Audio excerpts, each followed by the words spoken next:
Today's show is brought to you by a new podcast produced by MJBulls Media called The Deadhead Cannabis Show. It combines great past and present cannabis music with a deep dive into the social ramification of legalization of cannabis. Download The Deadhead Cannabis Show each week from MJBulls.com, iTunes, or Spotify, and join Cannabis CPA Jim Marty and Cannabis attorney Larry Mishkin for classic stories from their over 150 Grateful Dead concerts and awesome insight into the future of the cannabis industry. We closed our seed round back in February, oversubscribed for that. We launched our Oregon facility, which is largely R&D with some small commercial sales. We are under construction in California, which will be our first major full-scale production facility. We expect to do well north of 5 million clones a year out of there. From MJBulls Media, it's the Raising Cannabis Capital Show. I'm Dan Humiston, and on today's show, how this company identified a cannabis grow facility bottleneck long before it even existed and created a solution to solve it when it did.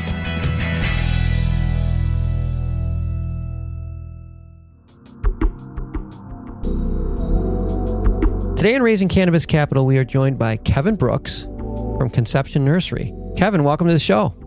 Thank you for having me. Glad to be here. It's a cool stuff. While I was preparing for this interview, I kept thinking to myself, this is one of those ideas that you really need to be able to see around corners, actually, to recognize it, or at least you did need to see around corners, because probably when you started this, it probably wasn't super obvious that the industry was going to grow as fast as it did. The needs of growers were going to come to the forefront this quickly. I guess before we start talking about what Conception Nursery does, it'd be helpful for me, and I know it'd be helpful for a lot of our listeners, if you just give us a brief education about grow facilities and specifically talk about mom room and genetics. And Sure, I'm happy to. So one of the challenges that we identified very early on is consistency. We would have 5 rooms where we grew in. Room 1, for example, we'd have a harvest that would come out and would be 300 pounds. And then the next harvest, it would be 265 pounds. And then the next harvest, it's 315 pounds. The only thing consistent that we found in our harvest was that it was inconsistent. We looked at the lights, we looked at feeding, the nutrients, the water schedule, the water cleanliness, every single variable we could. And really what it came back to, these inconsistencies started really in the base of supply chain. And that base of supply chain comes from what's called a mom room. There are no real cannabis nursery programs. So how do you get genetics? How do people get plants in their facilities if you can't legally go out and buy them? You go out and you know somebody and you're a friend of a friend or a guy and you deliver cash and they give you what's called cuts or baby clones. And those baby clones, you grow up into being moms. And those moms produce branches and you cut those branches. And those branches then go into rooms that become flower and cannabis. And that mom room really doesn't exist anywhere else in any other agriculture. It's because of that nature of that kind of gray market, black market history that cannabis has, that this mom room exists. Okay. And it doesn't really produce any revenue. It just takes up a lot of space, and I assume it's a lot of work to manage a mom room. That's right. It's a tremendous cost center. So you have specialty nutrients, specialty employees, specialty equipment. In a lot of cases, especially in indoor grows, it's very expensive real estate. So part of our business model is helping cultivators turn that cost center into a profit center. So if you can outsource that mom room, which is typical in other agriculture environments, and turn it into a room where you're producing flower, you just took one of your biggest cost centers and made it a profit center. Okay. And that's where Conception Nurseries comes in. Like I said before, you saw around the corner, before anybody realized that this was going to be a problem, you guys already filled it. Yeah, we did see it a while ago. It's a lot of the reasons why you're seeing some of the market correction in the Canadian stock exchanges. These big cultivation facilities are struggling to meet their projections and their pro formas, largely due to the basis supply chain in these mom rooms not producing a consistent quality product. Okay. You know, one thing that is confusing to me, and I know it's confusing to a lot of people, when you say the name or the genetic, it doesn't necessarily mean that it's going to have the same output. There's a lot of inconsistency. Or how do you guys ensure the continuity is the same within the genetic? Great question. There's 2 answers to this. When you talk about the name of a genetic, keep in mind that the genetics aren't registered. They aren't trademarked. So if I go out and buy Blue Dream, which is a very popular strain If I buy it from one cultivator and I buy it from another cultivator, they can be wildly different products because it's not regulated, because it's not registered anywhere. There's one group that we are aware of that has a certification process that certifies this is the actual genetic you're getting, and that's Phylos. And we have an exclusive with them, and they're our partners, and we do quite a bit of work with them. They can actually certify that what you're buying is what you're buying. Then the second part of that question is, how do I create consistency? How do I know I'm getting the same version over and over again? Well, with moms, you get slightly different versions. They'll come from different moms. Over time, you'll start to see kind of a genetic drift where cut enough from a mom and it starts producing a slightly different genetic. When you produce plants through tissue culture, what we do is we find the very best version we can of whatever strain that we're selling, whatever genetic. And then we take that down to the cell level. We clean out any of the systemic problems of that plant. And then we produce it over and over again through a sample. It starts in a petri dish and we can grow it in slices many times, but it's the exact same product every single time. Okay. And the second biggest thing I would say would probably be contaminants. I know that owners of grows are fanatic because it could kill their entire company if something goes wrong with pest or disease. How do you make sure that your plants are pest and disease free? I think when we talk about seeing around the corner, and you kind of mentioned things that are coming up, I can tell you that virtually every cultivator, including myself, has experienced at one time or another is pest and disease. And so when you think about where pest and disease typically comes from, we look at not only is the mom room a tremendous cost center, but we also see it as a huge risk. You've got people coming in and out of there, and they may or may not be properly cleaned or disinfected, and they bring things in on their clothing or their hair.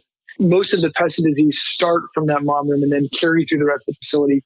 One of the things you get from tissue culture, it comes from a clean room. It's a lab environment, a sterile environment. There's no pests or disease. It's essentially you're getting the cleanest product that you could possibly imagine. I know that's a big thing, and I suspect it probably makes it better if you don't have a mom room, just because, like you said, that's a great source of contamination. I want to take a quick break to thank all of our Raising Cannabis Capital listeners and to remind you that you can support the show by subscribing to MJBulls Premium.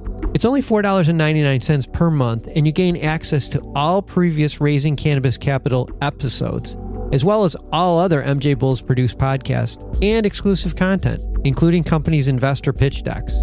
Go to MJBulls.com and enter promo code RAISING to get your first month free. Jumping ahead, I'm thinking if I'm a grow facility, two things come to mind when I think about outsourcing. One is I have some proprietary genetics that I don't really want the world to have.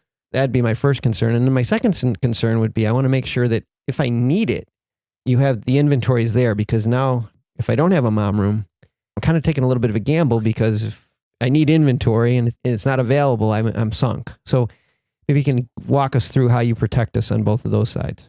So I think there's two different deliverables that we provide our customer base. Like you said, there's the generic kind of workhorse strains that we see out of the market that every grower has access to, and they're kind of these open source genetics.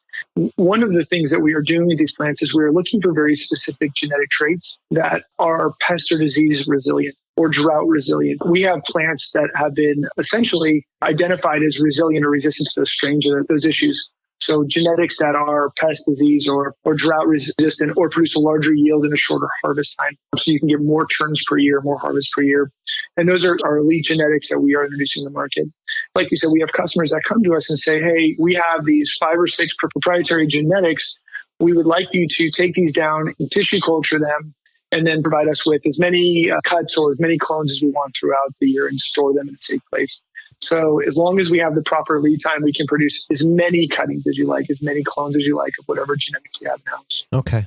I think that's the answer that I'd want to hear. But so moving forward, what's next for you? Where do we go from here?